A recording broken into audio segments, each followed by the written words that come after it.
Welcome to the Wall Exchange. My name is Nicole Barrett. I'm the director of the International Justice and Human Rights Clinic and executive director of Allard Prize Initiatives at the Peter A. Allard School of Law at the University of British Columbia here in Vancouver. At the outset, I'd like to say a few words of thanks. First, thanks to you for coming this evening. We're so pleased to have you here tonight. Thank you also to the Straight Jackets Jazz Band, Ron McDonald, Gerald Bowie, Andrew Stack, and John Seguin. Finally, I'd like to thank the partners. Yeah, let's give them a round.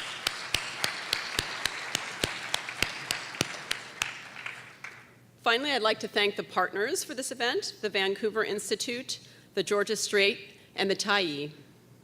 We will begin tonight with Andrew Feinstein, who will speak for approximately 45 minutes. After that, Professor James Stewart will moderate a 30-minute question and answer period where you, the audience, ask questions. James Stewart is a law professor at the Peter A. Allard School of Law. Originally from New Zealand, he began a career as a war crimes prosecutor at the Rwandan and then Yugoslav tribunals before completing a doctorate at Columbia University in New York. James has received numerous awards for his work, including the Aurora Prize, one of Canada's leading prizes for young scholars across all social sciences. Much of his work focuses on corporate responsibility for international crimes. And now it is my pleasure to introduce Andrew Feinstein. Andrew is the executive director of Corruption Watch, a non-governmental organization that exposes the impact of bribery and corruption on democracy, governance, and development. He was an African National Congress member of Parliament in South Africa under Nelson Mandela. Andrew resigned from Parliament in 2001 in protest at the ANC's refusal to allow an independent and comprehensive inquiry into a multi-billion-dollar arms deal that was tainted by allegations of high-level corruption. His critically acclaimed book, The Shadow World: Inside the Global Arms Trade, reveals the corruption and malfeasance at the heart of the global arms business, both formal and illicit. With meticulous detail, he exposes the shocking and uncomfortable reality of the power, politics, and corruption that accompany the global weapons industry. A feature film of his book, also called The Shadow World, premiered at the Tribeca Film Festival in New York last April and has since won several awards. Before bringing Andrew to the stage, we're going to play the short trailer from Shadow World. I've got nothing against money. I don't mind paying bribes to politicians. The thing about politicians is that they're very much like prostitutes, but only more expensive. The heads of government are the salespeople in chief of their country's large arms contractors. For the last 50 years at least, policy has been made based on the assumption of greed, and it's ruined the world. This very phrase, war on terror, it's nonsense. It's like saying a war on war. You're slipping into this possibility of kind of perpetual war. The national security state not only seeks a perpetual state of war, it will even go to all ends to create that. They make the mafia look like a bunch of schoolboys. And it destroys diplomacy. It destroys the will to diplomacy, and it destroys the skill for diplomacy. I just want you to think big, Henry, for Christ's sake. Bombs, they're like food. Munitions that's got, sell-by date. You gotta get rid of it. Blair came to South Africa to lobby that BAE, the British weapons manufacturer, won the biggest contract, $10 billion. Quite scarce public resources on this weaponry that we didn't need. And this is the template around the world. BAE channeled international covert payments all over the world to the local politicians. Seems to be a very expensive way of organising bribe payment. Might as well cut out the military equipment and just hand out the money. It's the disease of permanent war that destroyed the Middle East, not Islamic fundamentalism. Companies are not only sort of part of the government, but they're effectively above the law. It's okay to kill from a distance without a warrant, without a trial, without a jury, and the execution takes place on screen. Once you start a war, you open a kind of Pandora's box. You don't control it, it controls you. And it propels you in directions you never thought you'd go.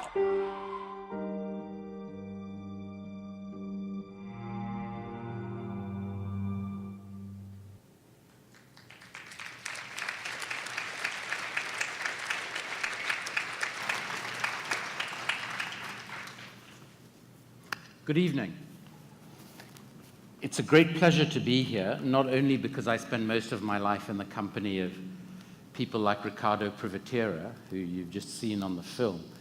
I'm extremely grateful to the Wall Institute and the other partners who invited me to give this lecture tonight, and have to start with an apology. And that is that as I talk, I'm afraid I'm going to walk around quite a lot. Because as a recovering politician, as Al Gore would have it, I very early on in my political career learned to dislike lecterns. When we were elected to government in 1994 in South Africa as the African National Congress, I was sent on our first delegation as a democracy to the United States of America, where we visited Atlanta, Georgia, symbolic home of Martin Luther King Jr., but also home, as you probably know, to CNN and the Coca-Cola Corporation. And when we arrived at the airport, the mayor of Atlanta welcomed us. He was a former professional basketball player who, to someone of my height, seemed to be about 7 foot 10 inches.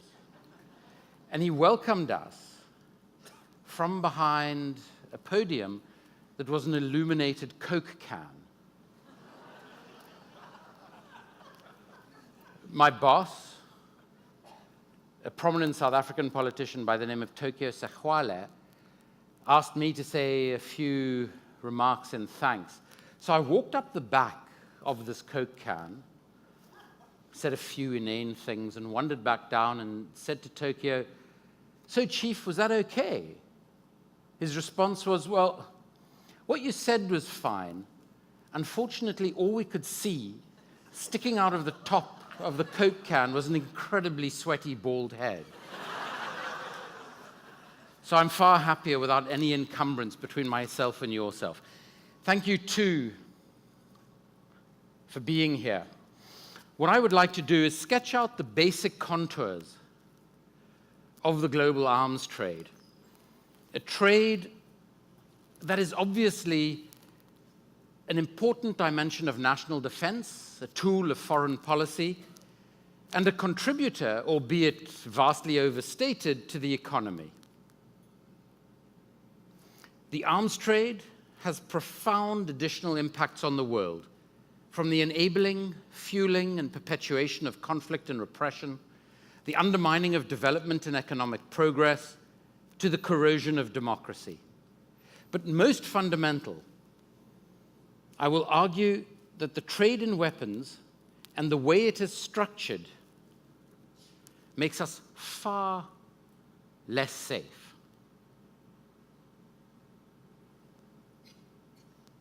We spend about $1.7 trillion a year on defense and national security.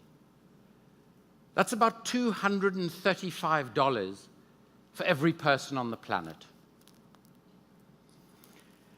The United States spends well over $1 trillion, $700 billion on average in its defense budget. That is greater than the 5 next largest countries spend on defense combined. Importantly,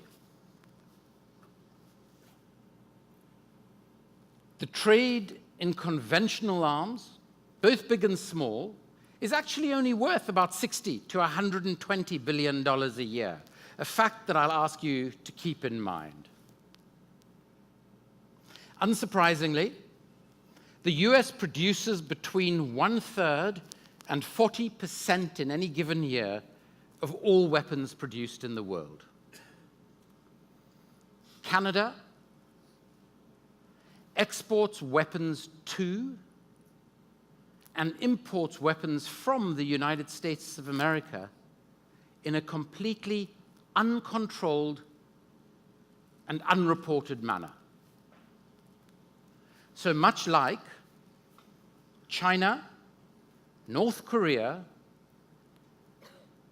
Myanmar, and Israel, we actually have no idea about the true size and nature of the Canadian arms trade. Approximately 526,000 people die as a consequence of weapons every year. 526,000. And the trade in these weapons takes place across a continuum of legality. On the one side of this continuum are what our governments and weapons makers would have us believe is the formal legal side of this industry. Government-to-government arms deals, or company-to-government arms deals. At the other end of the continuum are what our governments and weapons makers describe as the black market in weapons, or the illegal trade in weapons, which are completely illicit in conception and execution. In the 17 years that I have, by accident, been investigating this trade, I have yet to come across an arms deal that does not comprise some element of illegality. And the vast majority of deals take place somewhere in the middle of that continuum, the gray market, where they contain elements of legality and elements of illegality. And that is what I describe as the shadow world.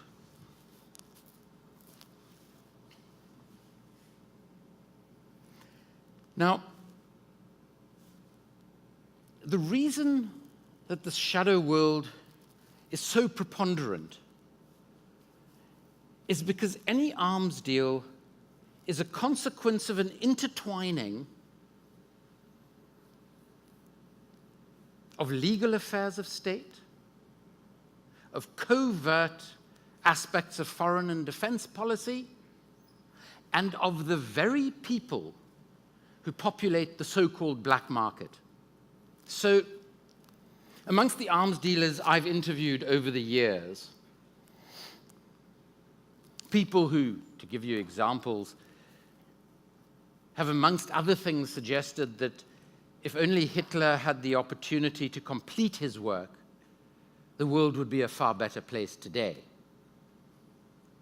These people who will sell arms to anyone who will pay for them, regardless of ideology, identity,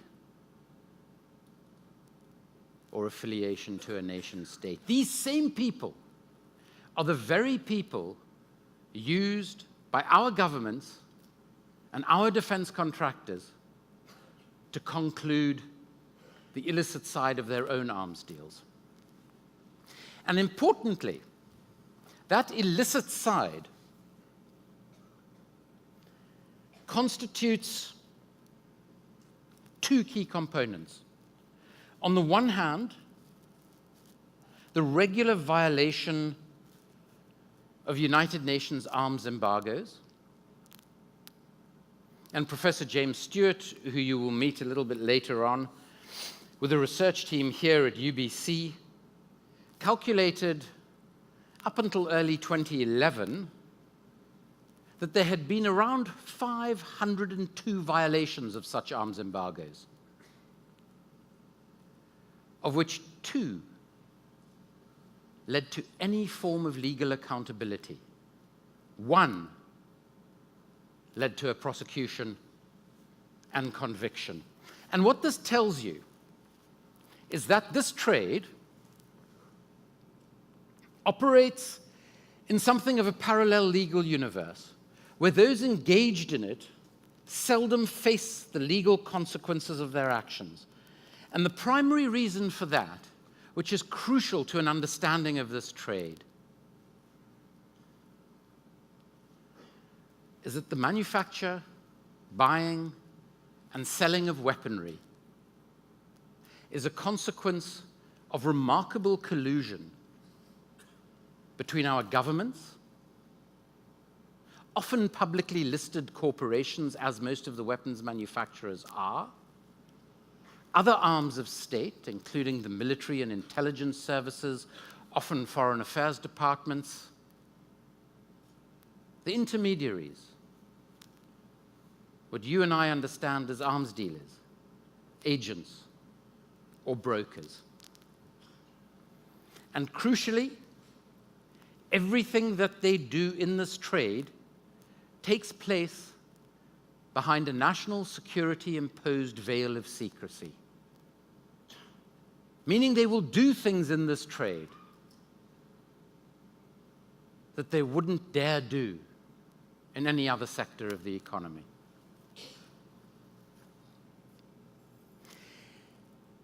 And it is partly as a consequence of this collusion that the buying and selling of weapons accounts for 40% of all corruption in world trade. So an industry that in its best years is selling $120 billion worth of goods accounts for 40% of all corruption in all global trade.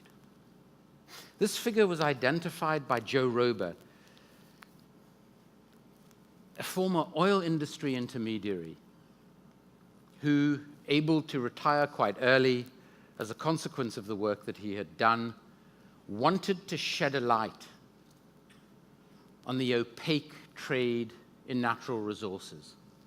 But when he started this work, what he discovered was that the trade in weapons accounted for far more corruption than the natural resource deals in which he had witnessed corruption at first hand. So with access to national treasuries, to some intelligence agencies he'd worked with while in the oil business, he managed to get hold of the real statistics of corruption in the defense industry. And that's where he produced this figure of 40%. He wasn't alone.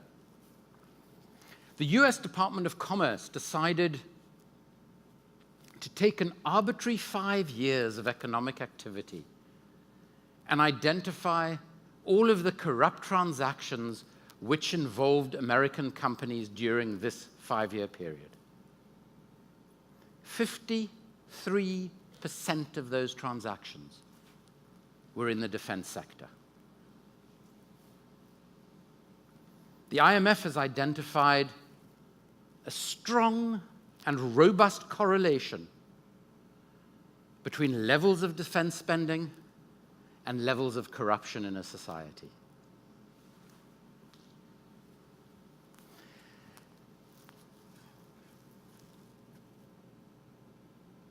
The first question that arises from these extraordinary statistics is why this trade would be so susceptible. And Rober argues compellingly that given these figures, corruption in this industry is not the consequence of occasional rotten apples, occasional executives, or arms dealers, or corrupt politicians and government officials, but rather it is a consequence of the very structure of the arms trade, the very DNA of this unique and unaccountable industry. So let me try and describe it to you very simply.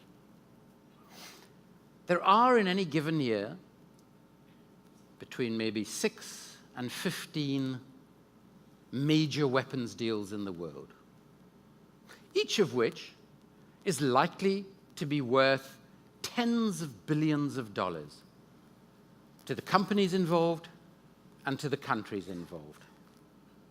So vast amounts of money on a very small number of transactions. Allied with that is that the decisions about what equipment to buy and who to buy it from are taken by a remarkably small number of people. So on the deal that I looked into as a member of parliament, there were 6 ministers who made every decision about what to buy and who to buy it from. And then this very small circle is hidden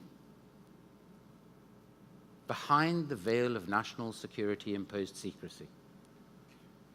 So nothing that the company does, nothing that the ministers do, is going to find its way into the public domain until well after the transaction has taken place. And then still, the amount of information that is made public is minuscule. I argue that this corruption, as well as the efforts to conceal it, undermine the rule of law, not just in buying countries, but as much in selling countries. They distort the market and pollute the business environment, the political process, and the functioning of the state. I experienced this firsthand. I had joined the ANC in my late teens in South Africa, in townships outside Cape Town, and was a very young member of parliament, one of not many people in the ANC who in 1994, at the point of our liberation from apartheid, had an academic background in economics and finance. I found myself having chaired the subcommittee in Parliament that drafted all of the public financial management legislation as the ranking ANC member on the main financial oversight committee, a committee called the Public Accounts Committee in Westminster Systems of Government. A report came to our committee about an arms deal undertaken by our extremely young democracy, a democracy that faced no enemies, a democracy that faced no traditional, narrowly defined security threat. We decided to spend $10 billion on weapons. Weapons we didn't use, and weapons we have barely used until today. Why would we do that? $300 million of bribes is why we did it. Senior politicians, including some of the 6 people who made the decisions, the head of the National Defense Force, the head of procurement in the National Defense Force, other state officials, senior executives at the state arms company, all the beneficiaries of this corruption. This was at a time when 6 million South Africans were living with HIV or AIDS, where over 2 million South Africans had no roof over their head. At a time like today, where South Africa suffers from a formal unemployment rate of almost 30%.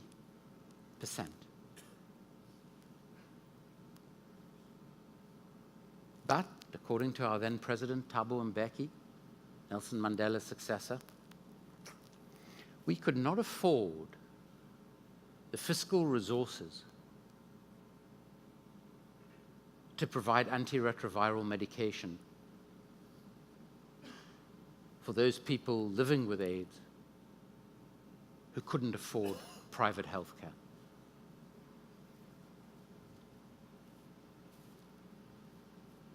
South Africa's current president, Jacob Zuma,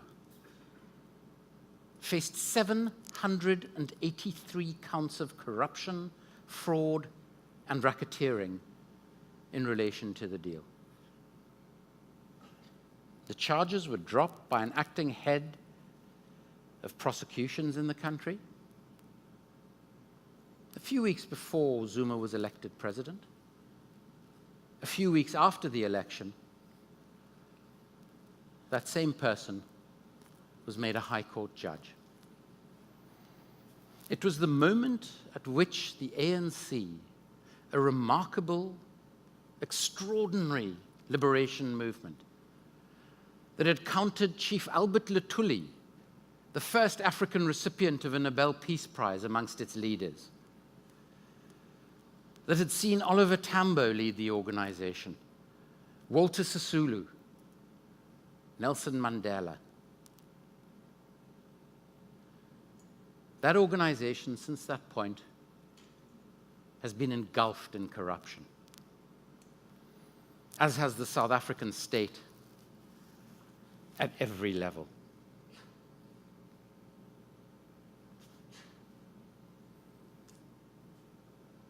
These leaders of our liberation struggle were prepared to undermine the institutions of our democracy that we had fought so long to bring about in order to hide the corruption in this deal.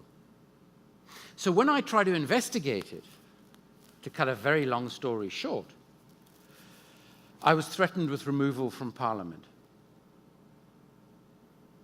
And the night before I was to be removed from Parliament, I resigned. My first book after the party dealt with that deal and its consequences. Of the 24 jet trainers bought from the British company BAE Systems, which paid £115 million of bribes, 11 have left the ground.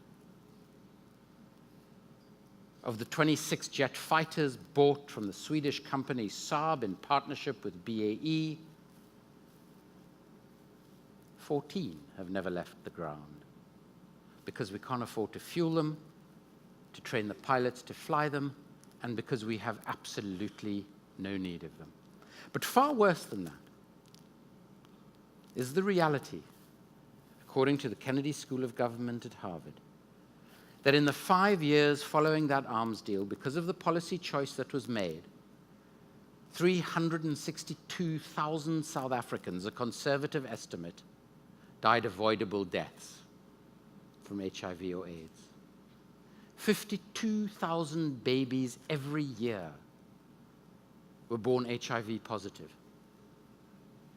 because we would rather have rusting Gripen jet fighters than provide mother-to-child transmission treatment.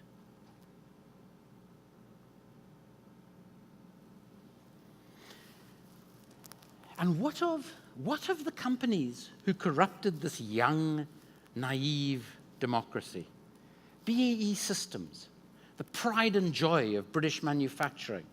Tony Blair himself made 3 visits to South Africa to persuade our government to buy the jets that our Air Force said they would only take if forced to do so by the politicians, and which were 2.5 times more expensive than the jets the Air Force actually wanted.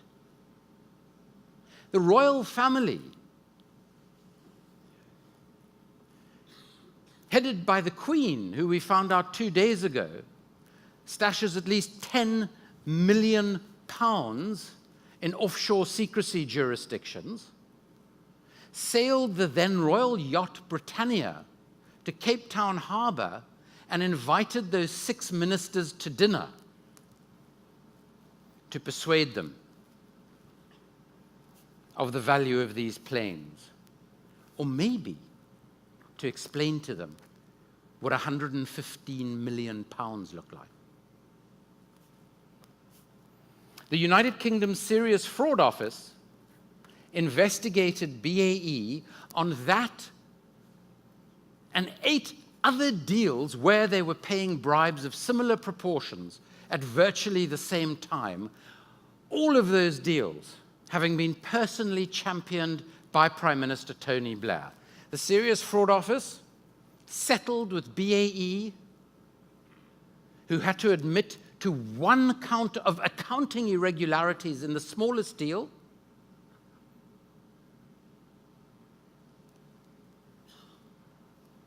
fined £500,000 on contracts that they made billions of pounds of profit in, and the main law enforcement agent of the British government agreed not to allege corruption against that company or any of its agents in any of those deals or in any related deals, effectively closing down investigations across all 8 of those countries. This came in the wake of Tony Blair, in the latter stages of his esteemed premiership, closing down the Serious Fraud Office's investigation into the most corrupt commercial transaction in history, an arms deal between the United Kingdom and Saudi Arabia in which 6 billion, that's with a B, 6 billion pounds of unauthorized commissions, what you, myself, and most normal people on the planet understand as bribes. 6 billion pounds of bribes were paid. Through a labyrinthine maze of offshore jurisdictions like those revealed in the Paradise Papers the other day. The investigation was closed down on national security grounds, which meant that the Saudi government informed Number 10 Downing Street that unless they closed down this investigation, which was extremely embarrassing to the Saudis, because in addition to the 6 billion pounds of bribes, there was a 178 million pound slush fund in which drugs, alcohol, yachts, and women were bought for the use of senior members of the Saudi royal family, those paragons of virtue who are amongst our greatest allies. Mark Thatcher, the son of Prime Minister Margaret Thatcher, who negotiated the deal, made £12 million out of the Al-Yamamah deal. The US system, very briefly, is a system of legalized bribery. Unlike the European systems, to some extent the Canadian system, in the US, the companies just pay campaign contributions direct to politicians' campaigns. And then you can track the weapons projects that those politicians support once in Congress that go back to those very same companies.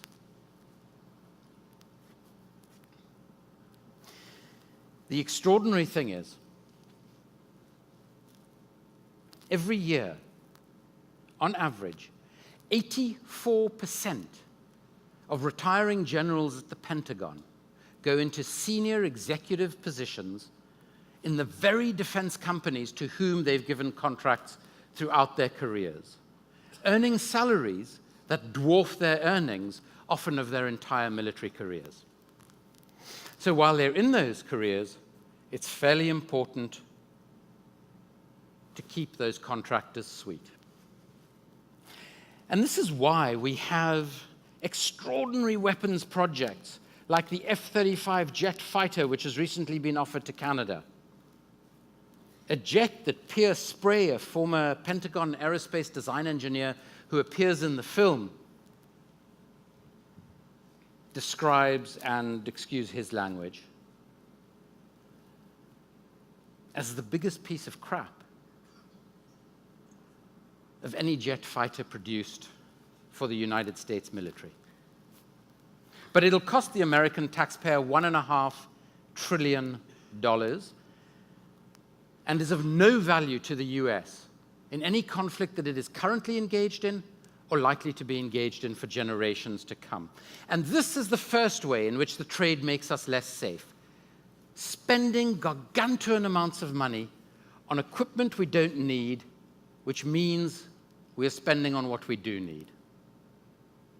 This could, in a narrow understanding of national security, be more appropriate, better equipment that we need to defend ourselves.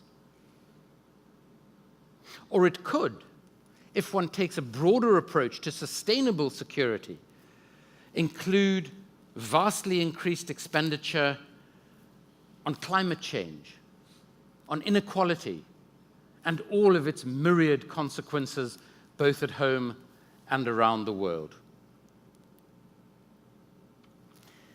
But second, the nature of the trade and the enormous bribes that it pays. And remember, these aren't just paid to the politicians making the decision. Because when an executive at a large arms company agrees to pay a bribe, he, and it almost always is he, is taking a legal risk. And his return for that legal risk is that a part of the bribe comes back to him. So on the Al-Yamamah deal, Sir Richard Evans, chairman of BAE Systems at the time, was given through one of the intermediaries, the finance minister of Lebanon at the time, 2 luxury apartments in Mayfair in London, worth approximately £6.5 million. And the problem here is that an executive who's earning a fairly good salary and bonus can earn multiples of his remuneration just by bribing one country. So while he might have gone into his position with the intention of being the best business person he could and creating the best company he could, after the first bribe and its rewards to him personally, what he lands up doing, in the words of Pierce Spray, is not looking for people to whom he can sell weapons, but looking for people he can bribe.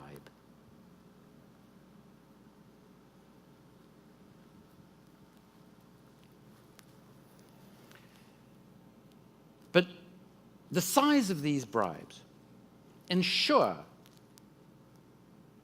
that war is always the preferred option to diplomacy in resolving disputes and conflicts, because war is just so damn profitable for the individuals making the decisions. We show in the film how Dick Cheney's personal wealth increased exponentially as a consequence of the invasion of Iraq because of the shares he held in Halliburton, the company of which he had been chief executive officer between serving as Secretary of Defense and Vice President, a position for which you might recall he nominated himself. He chaired President George W. Bush's search committee for a vice presidential candidate and resolved that he, in fact, was the best candidate, something that must have thrilled his accountant. This is reflected in the reality that the United States of America employs more people, the state, to run one aircraft carrier than it has diplomats across the entire world, and the United States of America today has 11 aircraft carriers. But thirdly, the arms trade is particularly susceptible to what the brilliant and sadly late scholar Chalmers Johnson described as blowback, the unintended consequences of our actions. So, perhaps the primary example of blowback in the world was America's funding of the Mujahideen liberation fighters, as they were called, in Afghanistan during the time of the Soviet occupation of that country. It's estimated that the United States of America gave around $11 billion of cash and weapons to the Mujahideen. The Mujahideen, you might recall, were really the core elements in the formation of the Taliban and certain parts of the Al-Qaeda network. So on 9/11, the congressman, a Democrat, who had done more than any other to ensure the black operations that supported the Mujahideen took place and kept going. Colorful character by the name of Charlie Wilson. You might remember the film Charlie Wilson's War. Well, on the morning of 9/11, Charlie Wilson, who'd already started drinking, stood on his balcony watching inside his lounge what was happening to the World Trade Center in New York, and watching the flames and smoke from the Pentagon across the Potomac River. And he said, "OF, those are my Muj." Even he knew that his and the actions of the United States government were a contributor to the tragedy of 9/11. Let's take a look for a moment at Libya, another example of this phenomenon of blowback. So, NATO countries provided Colonel Muammar Gaddafi, along with Russia, of tens of billions of dollars worth of weaponry. So much weaponry, in fact, that Libya couldn't use a lot of it and simply stored it in not particularly secure warehouses across the country. They also paid Colonel Gaddafi over 330 million euros in bribes to buy the weapons from them. When the resistance against Gaddafi started, and it got to a point where the NATO powers had to accept that his demise was a foregone conclusion, NATO embarked on airstrikes to support the rebels. What was their first task in those airstrikes? It was to take out the very anti-aircraft installations that they had sold to Colonel Gaddafi.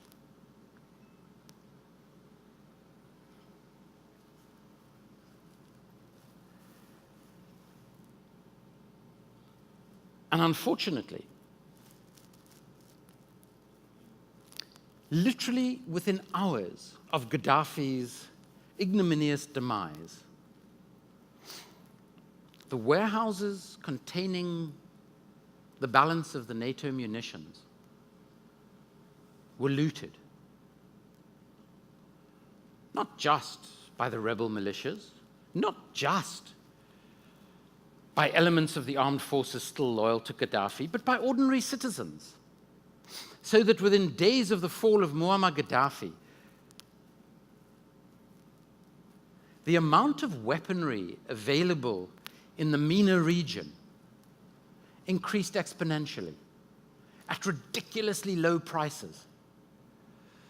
But if you couldn't make it to the outskirts of Egypt or Libya, you could also buy a whole lot of the equipment on the internet, including surface-to-air man-pad missiles, which are capable of taking down commercial jet airliners.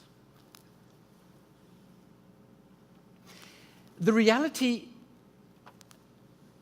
that the Libyan case reinforces is that there is no control over weapons once you've sold them, even in the so-called formal legal government-to-government sales.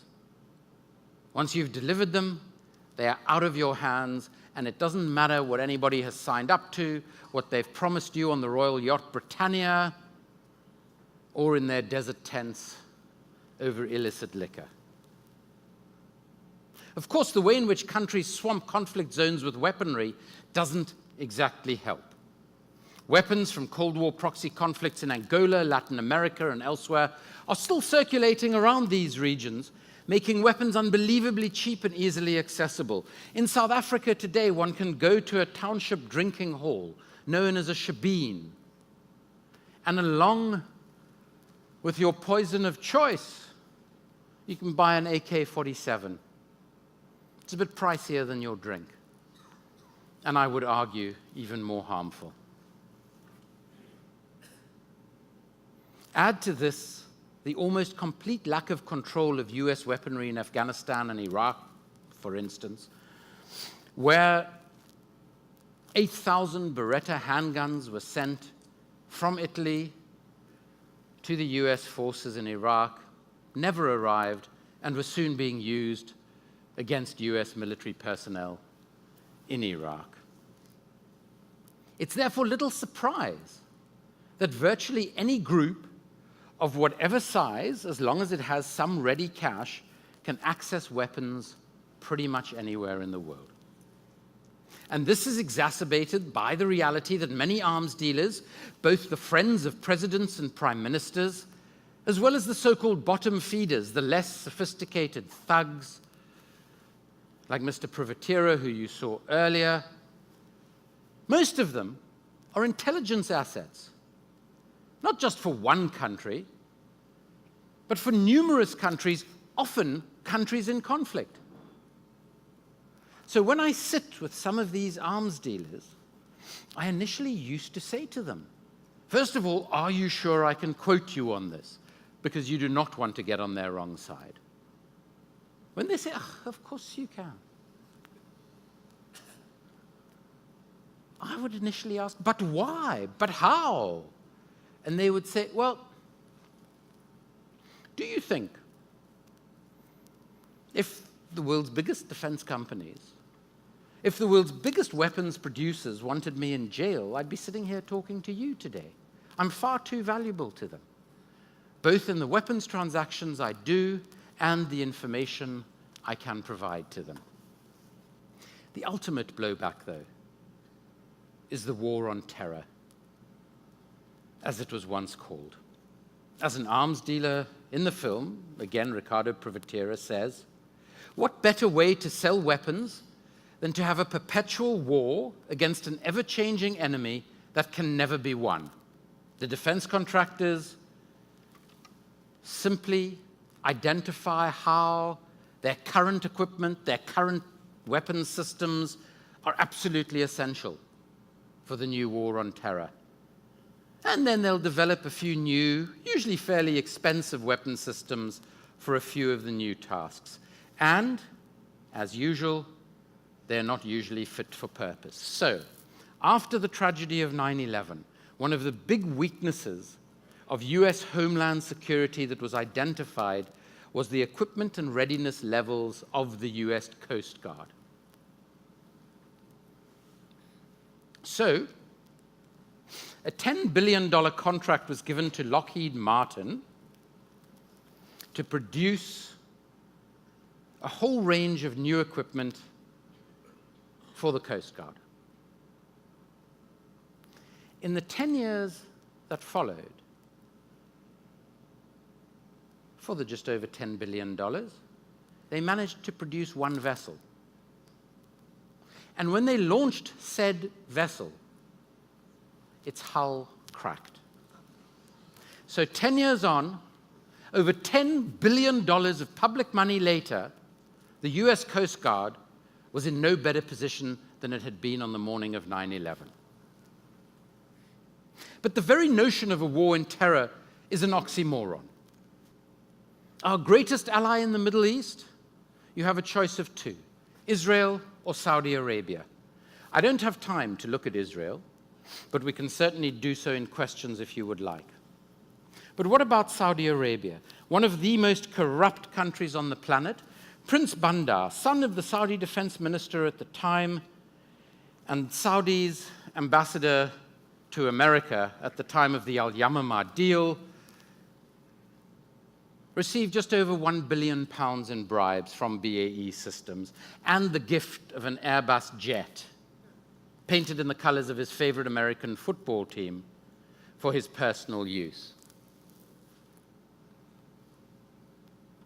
some of that money found its way into the accounts of his wife at Riggs Bank in Washington, D.C., opposite the White House, and into the accounts of 2 of the 9/11 hijackers. Saudi Arabia beheads more people than Al-Qaeda, ISIS, ISIL combined every year, commits horrific human rights abuses against its own people, and its Wahhabi ideology, which it propagates around the world at great cost, is the cornerstone of Islamic extremism. In cahoots with radical Islam, the bin Laden family is the biggest construction firm in Saudi Arabia. And the understanding between radical groups, many of whom have their roots in Saudi Arabia and the royal family, is as long as the royal family supports them, they won't turn their ire on that royal family in Saudi Arabia.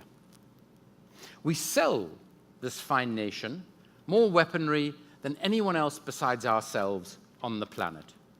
Over $10 billion since the indefensible war in Yemen started, replenishing the missiles and bombs that are killing thousands of Yemeni civilians in targeted airstrikes, not as collateral damage, but as actual civilian targets in defiance of international humanitarian law and war crimes.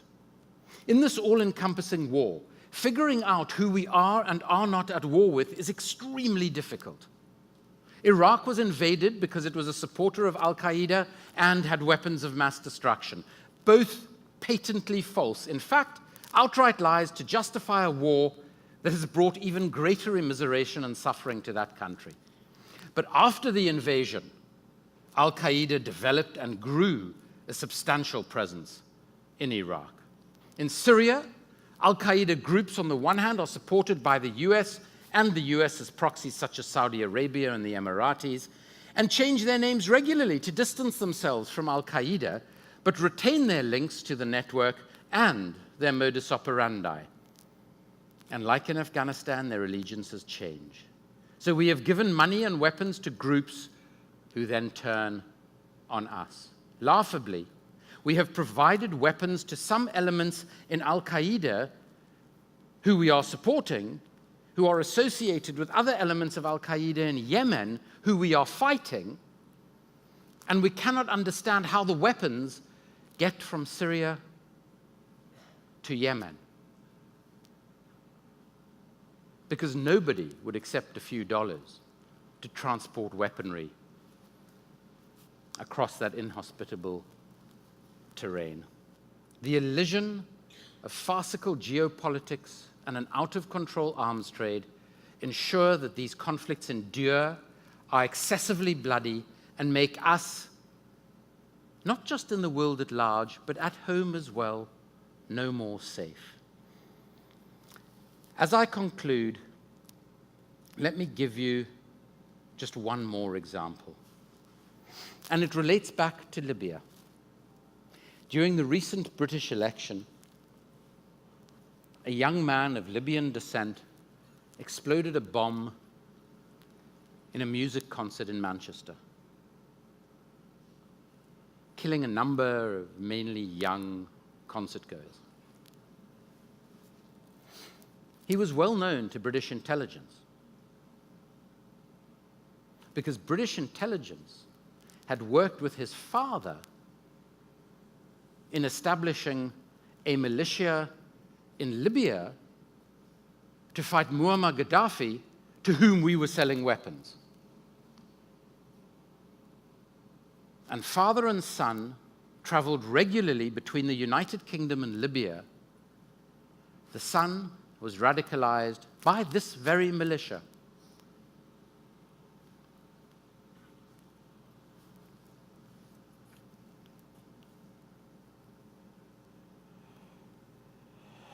If this confuses you,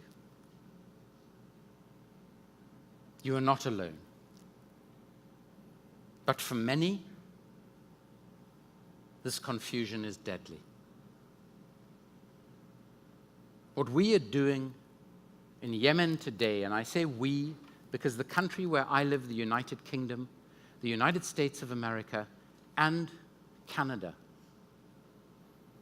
continue to provide weapons to the Saudi-led coalition that has killed, according to the United Nations, over 13,000 innocent civilians.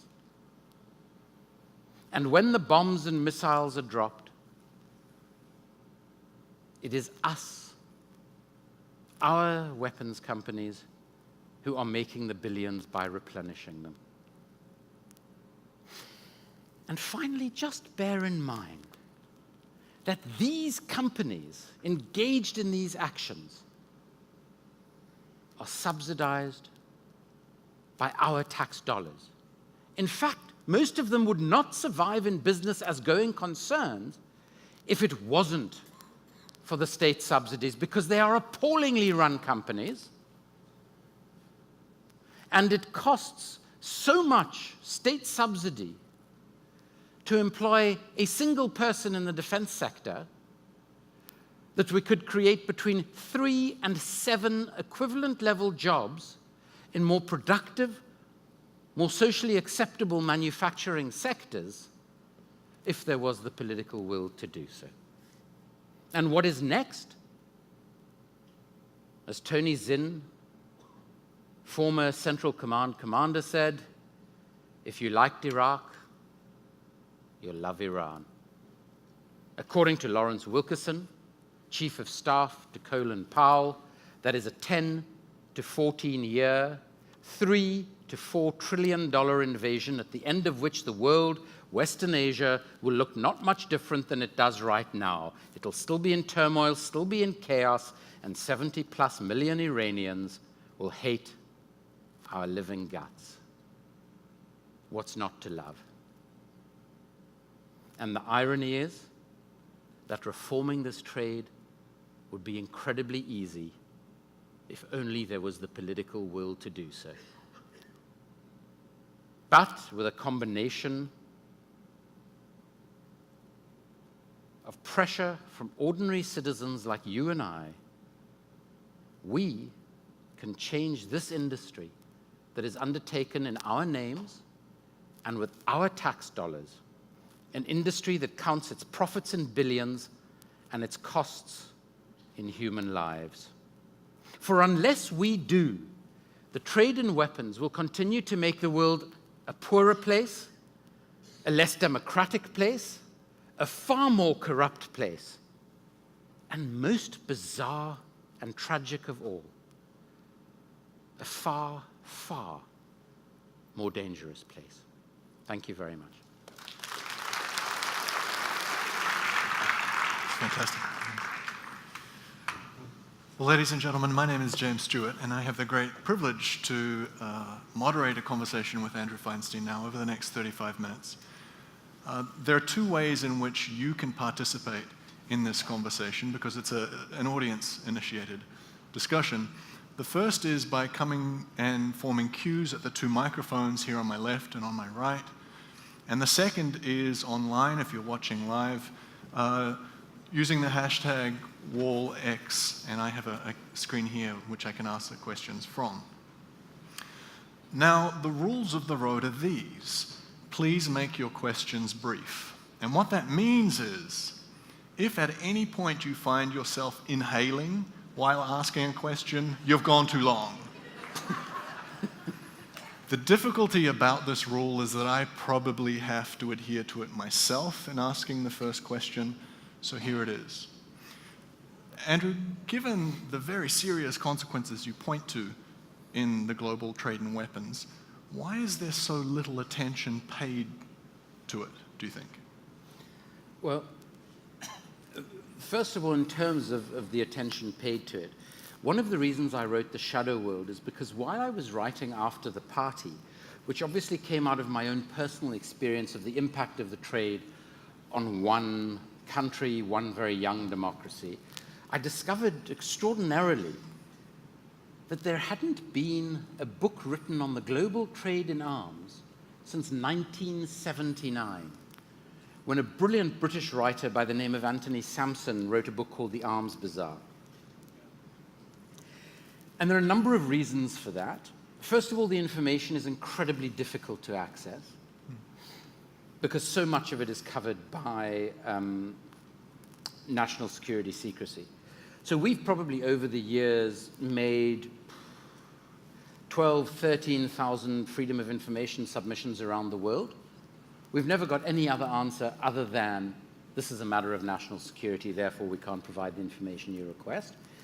The second is the companies and individuals involved tend to be quite litigious and have very deep pockets. So publishers and even editors and proprietors of newspapers are very wary of stuff being written about this. And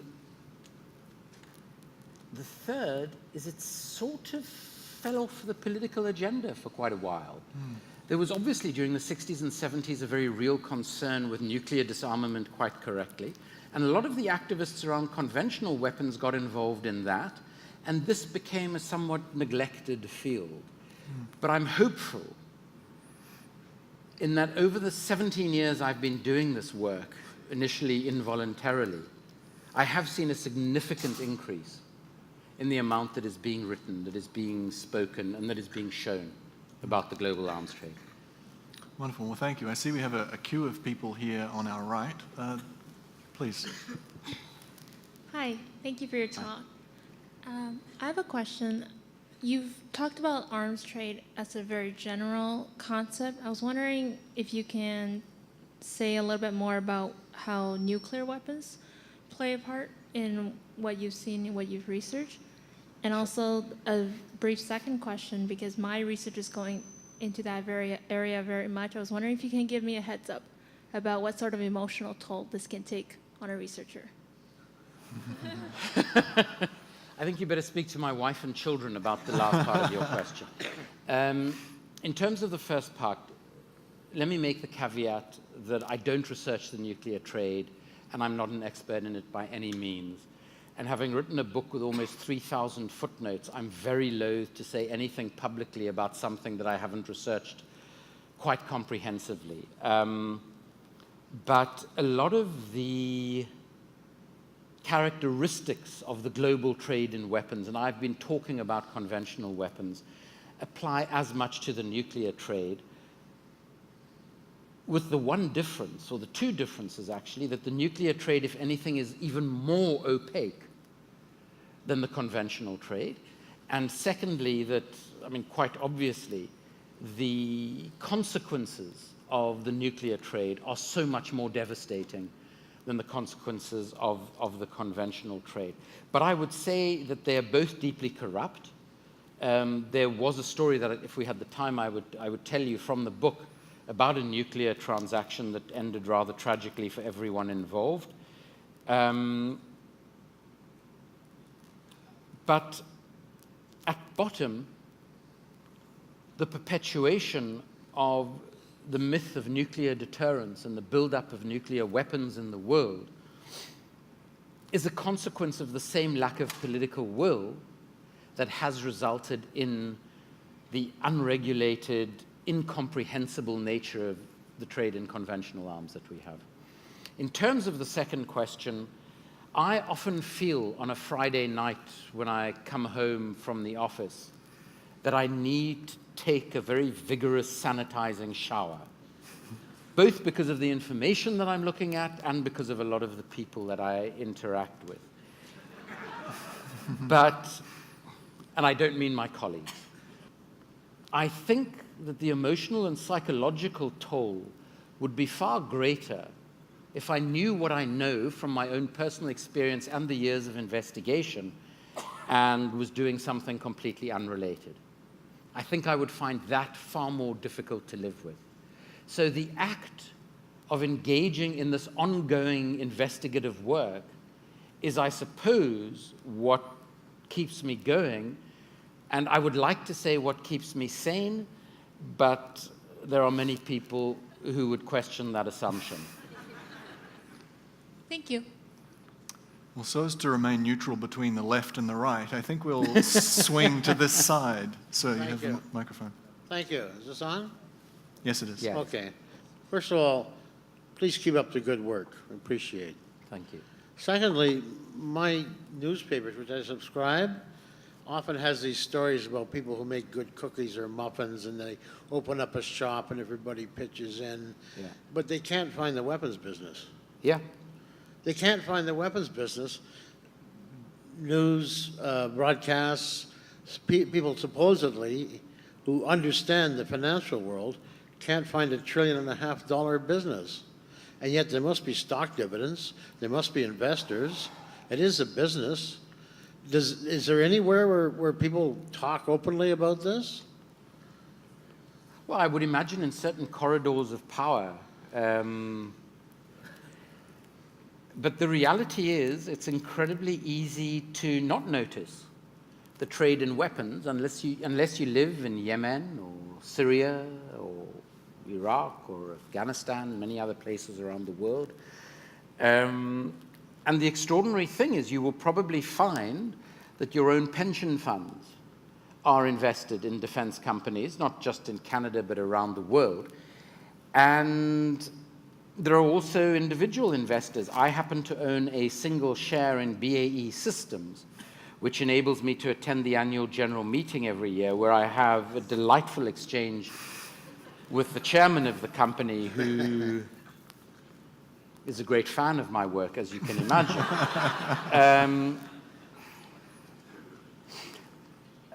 The troubling thing is that more and more now, there is information out there and available, and in part it's incumbent upon us who do this work to ensure it is more accessible perhaps than it is, hence books and films, and I'm trying to write a crime novel at the moment, probably very badly. But it's also far more comfortable not to look there, for journalists, for newspaper editors, and for each one of us. And part of what I spend my life traveling around the world talking about this subject doing is to say to people, I know it's not easy, but please get out of your comfort zone, because there are others who are dying as a consequence of our apathy. And perhaps we have a new book out called Indefensible, 7 Myths That Sustain the Global Arms Trade, that you can read for free online at a website called projectindefensible.org. Use that and start conversations with friends, with family, with people you don't yet know. And it'll contribute to greater awareness about the realities of this business. Thank you. Thank you very much for your talk tonight. My name is Joseph Roberts. I publish Common Ground magazine, and we cover these topics. I'd love to have you in it sometime. Back in 1982, I organized the first Walk for Peace. One thing I've been coming across now that I'm a grandfather with grandchildren, is how little discussion and how little naming there is of the people that actually handle the money, the Goldman Sachses of the world, the Citibanks, these people. Would you please talk about the fire industry, finance, insurance, real estate, and how that all ties in with the arms trade? Certainly. First of all, I'm a big fan of Common Ground. Keep up the good work and write even more about the arms trade and its connections. Those who facilitate this trade are an incredibly important piece.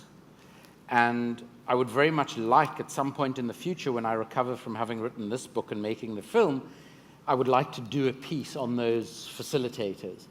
And I hope I don't offend anyone here by naming a few institutions here, but the bank of choice for arms dealers, Barclays Bank, HSBC. HSBC, to me, is more a criminal enterprise than a financial institution. Not a month goes by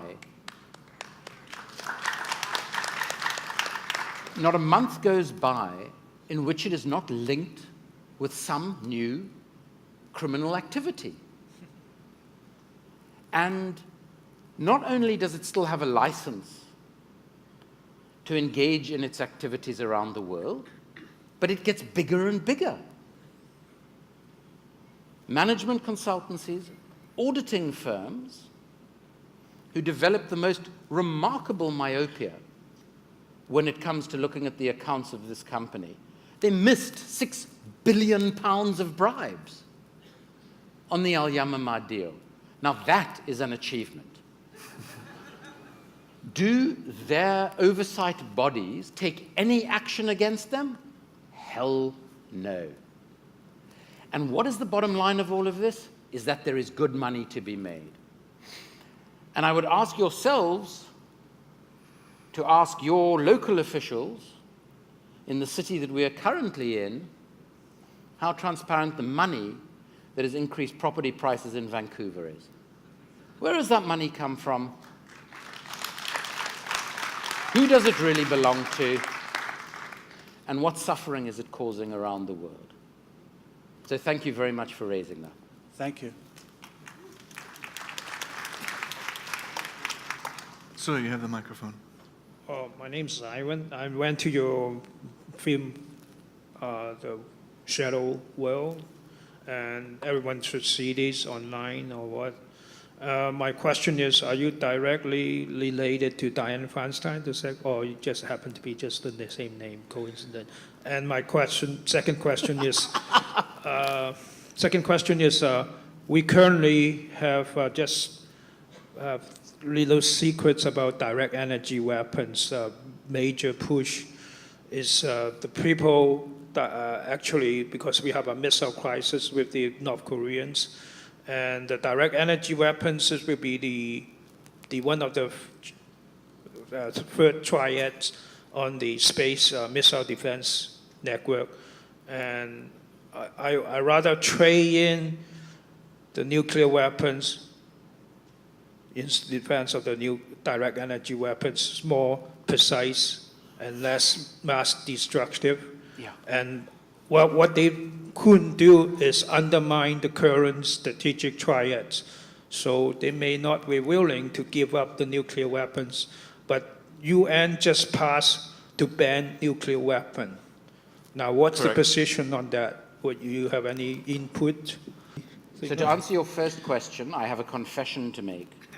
I had to leave South Africa in the mid-'80s for fairly obvious political reasons. And I went to UC Berkeley, as Nicole mentioned in the introduction.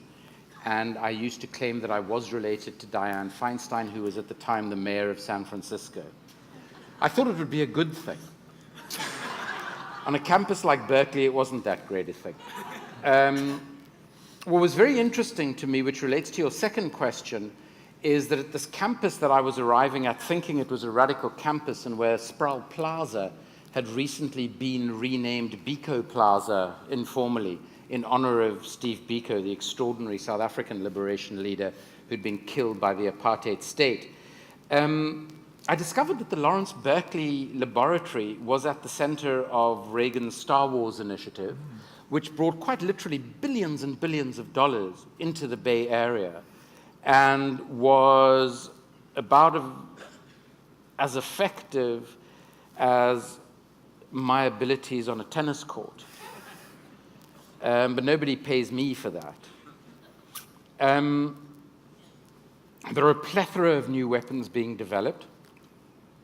I am really concerned about the efficacy of international agreements and treaties in controlling existing weapons and in controlling future types of weapons systems.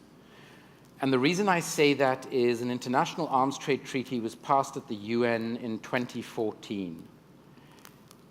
The champion of that treaty was the government of the United Kingdom, which has violated virtually every article of that treaty by selling almost £4 billion of weaponry to Saudi Arabia that has been used in the onslaught against the people of Yemen. And that treaty has made absolutely no difference. The key ingredient that is lacking is political will. The reason the conflict in Yemen is not being brought to an end is because too many people are making too much money out of that conflict. And the people who need to show the political will to make these treaties meaningful and practically enforceable are the very people who, unfortunately, are benefiting from the trade in the various types of weapons. So we find ourselves in a remarkable bind, and the only way that I see out of this bind is if we, as ordinary citizens, hold our politicians to account. on these sorts of issues. And it's something that we've never done, and it's something that we need to start doing.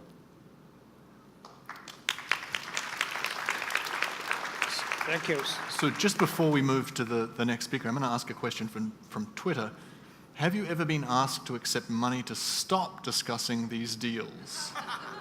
What a great question. So, two very quick examples.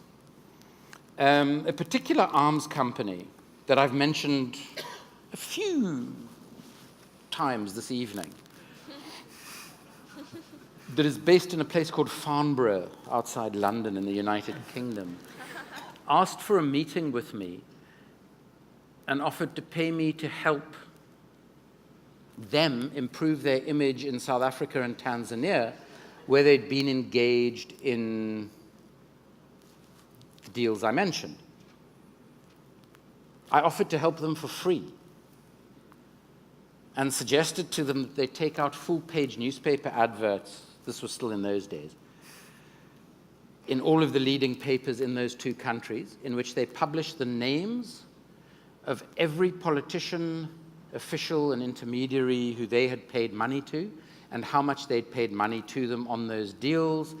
And then I started talking about what we could do after that, but they'd lost interest by that time. The second time was when we did a report on a particularly egregious deal in which two arms dealers, one of whom was a fugitive from justice at the time, were inserted into a very straightforward debt deal for the payment on weaponry to divert over $1.7 billion of the $5 billion that was being transferred, most of it back to the politicians in the two countries concerned. And this gentleman suggested to me that I would be delighted to hold an extremely large press conference in the most expensive hotel in London to announce to the world that in fact we'd got it all wrong and there was no corruption in these deals. And when I inquired as to why I was doing that, he said because he was paying me £100,000 to do it. I mean, that would keep my organization running for a few years. My wife is still recovering from the fact that I am still, 15 years on, described as one of the very few people in public life in South Africa who made nothing out of the South African arms deal. So clearly my entrepreneurial abilities are not quite as good as my investigative abilities. We have time for just two more questions, so one here and then the other on the other side. Thank you for the very moving talk. My question is, what can we, of course, do? What you've described has been very moving, but it seems to be just a huge, massive, bleak brick wall that we can't get across. What organizations would you recommend that we should be looking into supporting and funding? What career choices would you suggest that people actually look into making that they wouldn't have made otherwise to help tackle this problem? And especially also for people that don't really have a background in politics, what resources should we be looking up on? I'm going to ask if I can answer that question last. Of course. It's a crucially important question. Thank you for asking it. Hi, thank you so much for your talk. I was born in Russia, and coming to Canada, I think it's amazing that we can actually speak in public about these subjects, because you could never do this type of thing there. So I'm just really thankful for that. It's interesting living in Vancouver, because I also believe our local civic government is probably benefiting from the drugs that are coming through the city as well. And I've actually tried asking some questions about that and not really gotten very good answers. So that's like, I think, our more local way of looking at the corruption that's going on in Vancouver. And it's something that people don't really talk about, which I'm always shocked at, that we have all these people helping solve these problems, but not actually going to the source, which is our ports. But my question was, have you ever feared for your life in doing this work? Sure. Thank you for the question. I'll try and be brief. I was advised by a wonderful, wonderful colleague, a brilliant, brilliant writer. If you haven't read him, you should. Misha Glenny, who was the Guardian's correspondent in Moscow for many, many years, and wrote the most extraordinary stuff on the Balkan Wars, has recently written on organized crime around the world. And when I was just getting started in this work, Misha sat down with me, gave me some advice, and suggested something that a number of other people suggested too. Because I had already written about Mr. Putin and his wealth, some of which was acquired through his cut in arms deals, I was advised not to travel to Russia. And it's one of the few places I don't go. And I've never received any direct threat from anybody in or related to Russia, only been offered money. I've only actually received one meaningful threat from an arms dealer who hand-delivered, or he didn't personally, he had someone hand-deliver his handwritten note to my home address, to make the point. So no, we don't face many physical threats. I fear that if we did, I don't have much personal physical courage, so I'd probably emigrate to an unnamed destination if it ever did happen. But we get a huge number of legal threats, which have never amounted to anything because we provide evidentiary documents for everything we do. The people who are really under meaningful threat are not people like me. I'm the storyteller. It's our sources. It's the whistleblowers in government, in the military, in the companies. It's the lesser-known Edward Snowdens and Chelsea Mannings of the world. And so the first bit of career advice I'm going to give to anybody who's thinking of a career in anything to do with journalism, investigation work, your first responsibility is to your sources, to ensure their protection, because they are the ones taking the risks. And I think that is simply a non-negotiable. Which brings me to what we can do. You know, I had to leave South Africa in 1986. And I never thought I'd be able to return.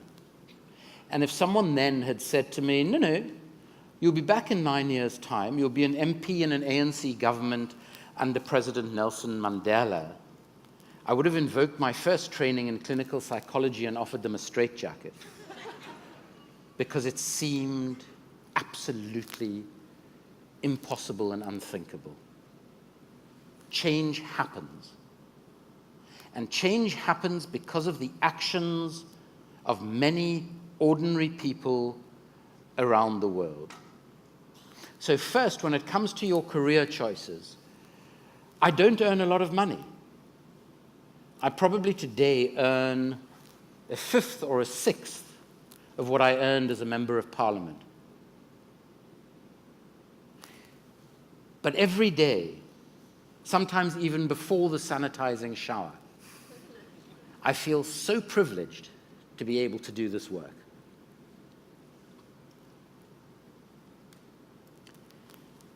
And as Chris Hedges says in the film, brilliant New York Times war reporter who was fired for publicly opposing the invasion of Iraq, you are either on the side of truth and justice,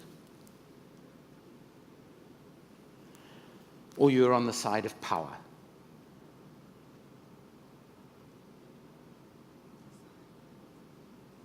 And you have to make that choice in whatever you do.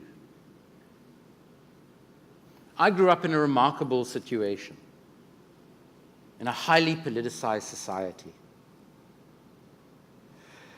So perhaps I'm a little unreal in thinking that people should do this work. But you, as citizens, elect people every 4 or 5 years because you're lucky enough to live in a democracy. You pay those people salary. They are your representatives.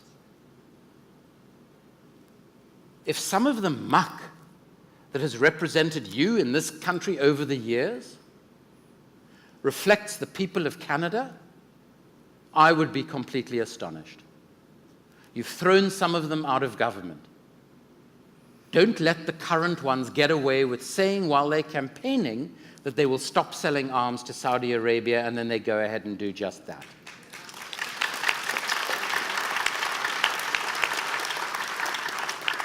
Before you give anybody your vote, before you pay your tax dollars to the state, you have the right to demand that they stop selling weapons to those who are killing innocent people in Yemen and other places. There are brilliant organizations in Canada. I will mention just one, Project Plowshares. Go online tonight, look at Project Plowshares, and support their work. But by raising your voice, you can do more. And you can remind your leaders of what Margaret Mead said. It is not the Justin Trudeaus, it is not the Donald Trumps, it is not the Theresa Mays, and it is not the Jacob Zumas who change history. It is, according to Margaret Mead,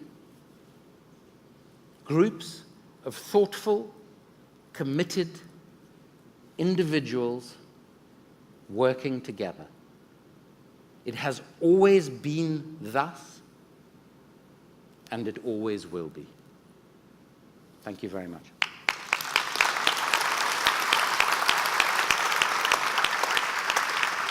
So, ladies and gentlemen, very sadly, we've run our time now. Andrew just mentioned that he's happy to take questions out the back, at the front, rather, at the end of this. I wanted to round things out by reflecting on something, though, that I think typifies Andrew's work. The Christian theologian Paul Tillich said, "Courage is the most important value in the world because at base it takes courage to love. But as political and moral values, courage embodies everything this man does, and it opens up new space to have discussions about something of tremendous importance like the global trade in weaponry." So please join me in thanking Andrew for his great work. Thank you very much.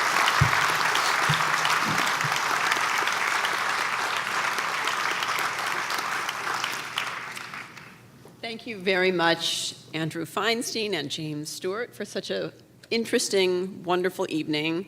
Thank you again to this evening's sponsors, the staff at the Vogue Theater, and to everyone here for participating in this excellent conversation. Good night, and safe travels home.